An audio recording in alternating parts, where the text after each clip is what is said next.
bahwa apapun kepribadian orang itu boleh-boleh saja mau diungkap dalam sidang pengadilan. Itu urusan pembelaan dari para penasihat hukum. Tetapi dalam hal tuduhan melakukan tindak pidana seksual, itu tidak bisa hanya dijelaskan profil daripada seseorang korban pembunuhan itu digambarkan bahwa dialah sebagai pelaku tindak pidana pemerkosaan. Pemerkosaan kalau itu terjadi atau tidak terjadi, itu prinsipnya kalau dituduhkan harus dibuktikan hal-hal yang berhubungan dengan teknik pembuktian terhadap tidak pidana perkosaan itu sendiri atau tidak pidana seksual yang mengarah kepada pemerkosaan gitu. Kecil sekali kemungkinan atau bahkan mungkin tidak ada orang yang mengaku sudah mengalami kekerasan seksual lalu mengekspos dirinya ke hadapan publik, dia perkenalkan dirinya, lalu dia sebut namanya.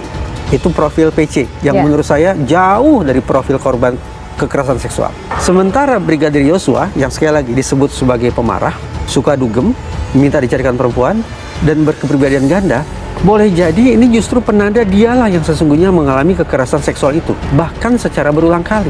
Lebih-lebih lagi ketika korban ini berjenis kelamin laki-laki, jenis kelamin yang oleh masyarakat awam dianggap sebagai sosok yang memegang kekuatan superior. Bagaimana mungkin laki-laki bisa dijahati secara seksual, apalagi kalau pelakunya adalah perempuan?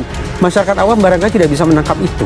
Nah, jadi korban yang lebih-lebih bernotabene jenis kelamin laki-laki ini semakin sulit untuk mencari pertolongan, semakin sulit untuk mengatakan ke siapapun bahwa sudah mengalami penderitaan sekian lama.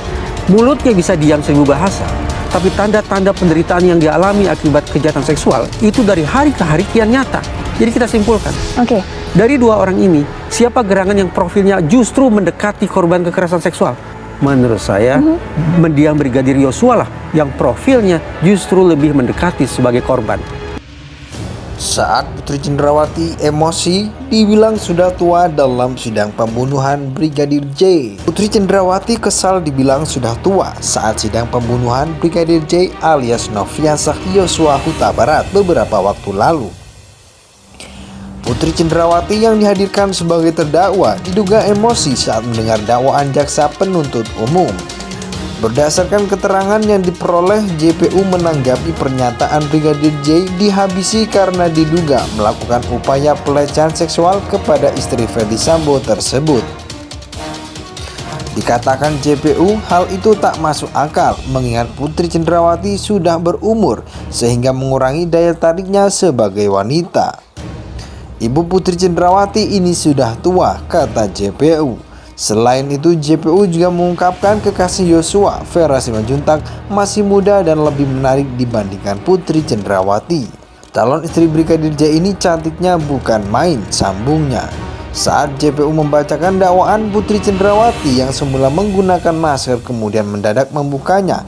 Ketika membuka maskernya, Putri Cenderawati memperlihatkan ekspresi kesal dan emosi terhadap dakwaan tersebut.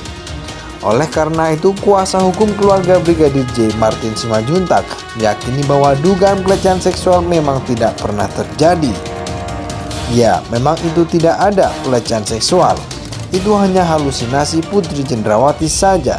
Angan-angan Putri Cenderawati, dia minta diperkosa padahal sebenarnya mungkin saja dia yang melakukan itu.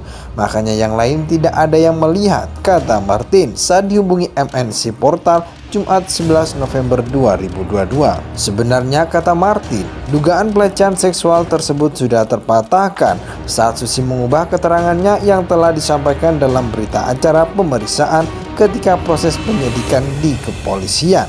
Karena emang nggak ada itu kekerasan seksual dan semua yang dituduhkan sudah terpatahkan. Awalnya kan mereka bilang Susi bilang Yosua mau membopong, si Joshua mau bopong Putri, ternyata nggak ada kan ucapnya.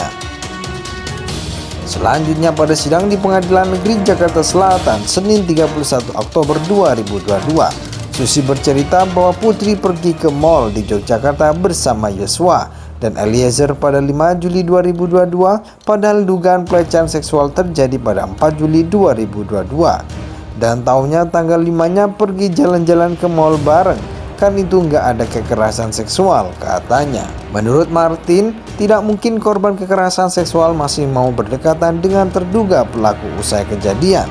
Lalu tidak ada korban kekerasan seksual yang mau berduaan bersama 15 menit pasca katanya diperkosa. Gak ada, ucapnya. Bahkan Martin mengatakan, seharusnya korban kekerasan seksual juga tidak mengungkapkan identitas dirinya. Tidak ada korban kekerasan seksual yang keluar ke Makobrimob dengan mengatakan, "Saya Putri Cendrawati, saya setia kepada suami